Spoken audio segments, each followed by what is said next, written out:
Well, good morning, folks. Pastor Rocky. Hope you're doing great today. Well, today is day 69. Can you imagine that? 69 days since the flood, and we have not had an inch of rain in that length of time. And we had, 26 feet of rain. The river got up at least that much. And it's crazy to see what God has done and how that God is blessed and how that God has brought to us at our church, the Baptist on Mission team. They have brought in workers from all over the country. We've had incredible things that have happened. People that we have met. People that have come to change the lives of our community just because they love the Lord. What a great thing to think about. You know, I think about that old Pentecostal song. I'm not a denominational person. I'm a Christian serving in a Baptist church, but I like that old Pentecostal song. When I think about His goodness and what He's done for me, when I think about His mercy and how He set me free, I can dance, dance, dance, dance, dance, dance, dance all night. And I can get wound up on that song, and I can begin to think about how good God has been to us, what a blessing He's given to us. Yes, we have disasters. Yes, we have trouble. Yes, we have problems, but what a great and mighty God we have. You know, when we think about it, really and truly, and we think about all the things that have happened, and we just see God working all the time. I mean, we're putting people in campers. I mean, nice campers. I mean, tiny homes.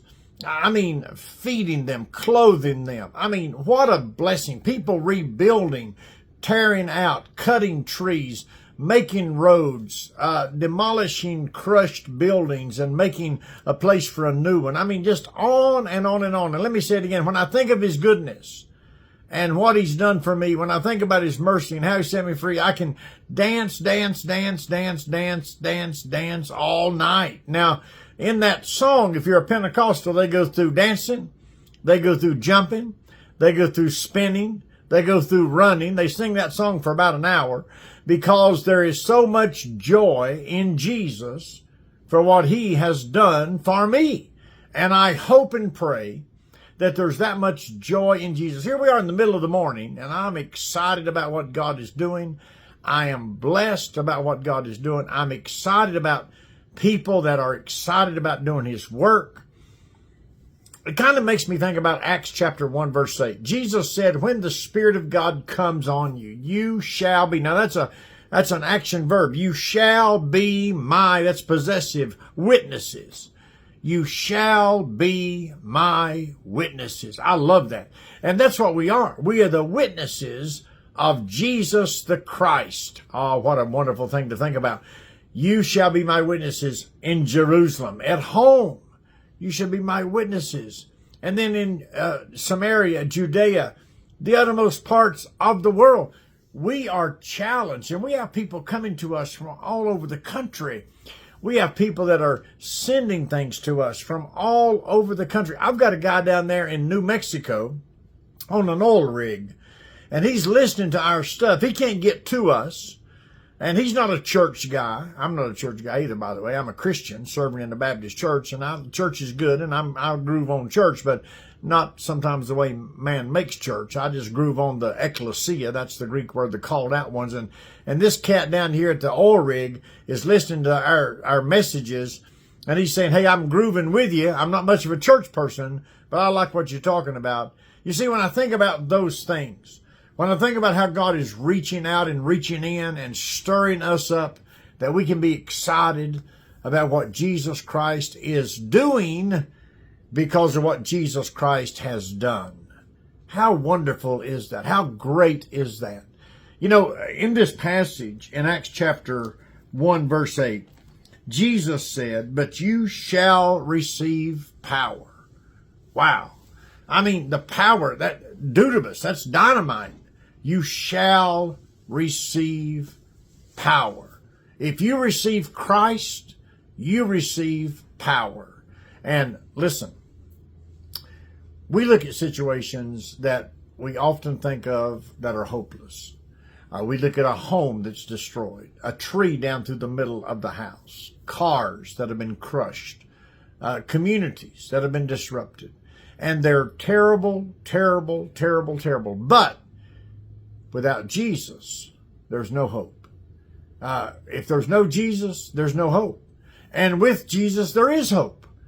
We can rebuild. And yes, obviously, you or myself, we don't want to lose things that we've accumulated, but they're things. They're not life. And I think this is so important because when I think about, and here's the key to the song as I started, when I think about his mercy, when I think about how he set me free, when I think about his goodness, I mean, if you actually let that resonate inside of you, it will light you up. I mean, it will do something to you that nothing else will do. Alcohol won't do it. Drugs won't do it. Relationships won't do it. Money won't do it. Traveling won't do it. A bigger home or a nicer car won't do it because it's an eternal, internal thing. Did you get that? Eternal, internal. In other words, God is doing something in your life and my life that we can see a difference made in. Our God is a mighty and awesome God. So I understand with a whole heart, I understand. Losing, suffering, I understand.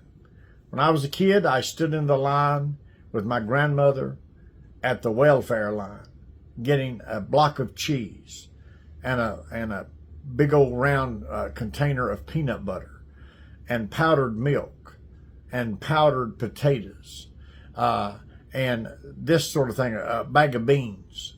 And when I was a kid, because my grandmother's husband died and left her with 7 kids, my mom, we were struggling because of my dad. I remember those things. I remember the goodness of God, how faithful he has been. And I want to tell you that I pray unto God that we never forget the greatness of our God. So this morning, today, as we start day 69, can you imagine that? 69 days since, and we haven't had an inch of rain. We had a little bit of snow, about a half an inch yesterday. It depleted as quick as it came. But it's amazing what God is doing. Our church feeding hundreds of people, giving clothes out to hundreds of people. People are coming, donating, giving, loving, caring, working, laboring at their own expense. Why? Because when they think about the goodness and what God's done for them, all they can do is give all night. All night. So let me encourage you today, early in the morning, that with Christ all things are possible. Let nothing knock you off track. Stand strong in Jesus' name. And if you do that, God will bless you for it. God bless you. We love you. We'll see you soon.